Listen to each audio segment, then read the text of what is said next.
Hey guys, তোমাদেরই বলছি, তোমরা যখন দাদার বিয়ের এতগুলো লগন থেকে শুরু করে রিসেপশনের পার্টগুলো দেখলে, তখন এই লাস্ট আর ফাইনাল পার্টটা তো অবশ্যই দেখে যাওয়া উচিত।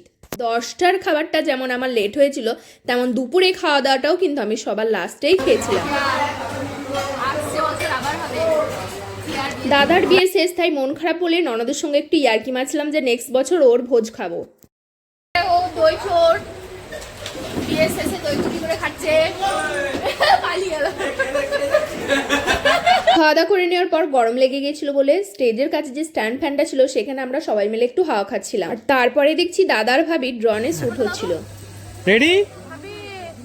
দাঁড়াও দাঁড়াও, আমি একটাও ভিডিও এখনো ছাড়িনি। রেডি? ছাড়বো, এবার যাবো একে একে সব। চলো 1 2 3 এন্ড স্টার্ট। দেখো দেখো দেখো দেখো, স্মাইল থাকবে দুজনেরই। গাইজ, তোমাদের সঙ্গে একটা কথা আমি শেয়ার করছি, কারা কারা আমার মতো একমত অবশ্যই কিন্তু কমেন্ট করে জানাবে। দেখো, বিয়ে বাড়িতে যত রিলেটিভ ইনভাইটেড তারা কিন্তু টাইম টু টাইম খেয়ে নেয়, কিন্তু যাদের বিয়ে, যাদের উপলক্ষে এত কিছু, শুধু তারাই বিয়ে বাড়িতে খেতে পারে না। কারণ আমার বিয়ের দিনকেও আমি খেতে পারিনি, আর এইদিকে দাদা ভাবিরও সেম একই কেস হয়েছে, কারণ ওরাও না খেয়ে ছুটি করছে। বুঝতে পারছে না লেহেঙ্গাটা নিয়ে।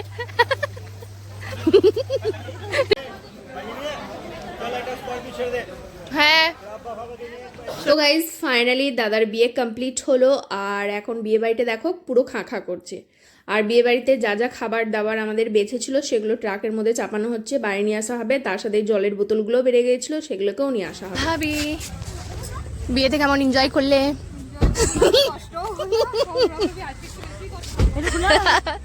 নাও চাপো। হ্যাঁ, তো এদিকে দাদার ভাবি এখন গাড়ির মধ্যে চেপে গেছে, কারণ তারা এখন যাচ্ছে বাড়ি। আর হ্যাঁ, ওরা কিন্তু এখনো বিকেল 5টা বাজতে চললো, এখনো পর্যন্ত কিচ্ছু খায়নি। ওরা একদম বাড়ি গিয়েই খাবার খাবে। তো দাদার ভাবিকে পার করে দিলাম, এবার আমরাও যাব বাড়ি। মোটামুটি সবাই চলে গেছে, শুধু আমার বর, আমার জিজু, তারপরে আরও কয়েকজন ছিল, তার সঙ্গে আব্বু, আমি, দিদি আর আমার ভাবি এখন যাচ্ছি বাড়ি। আর আমার বর দায়িত্ব সহকারে আমাকে ব্লেজারের জ্যাকেটটা রাখতে দিয়েছিল, কিন্তু বেচারি ওর সামনেই আমার হাত থেকে পড়ে যায়। মানে সত্যি আমার আর মান সম্মান কিছু থাকলো না ওর কাছে। আসুনি, এদিকে তাকাও।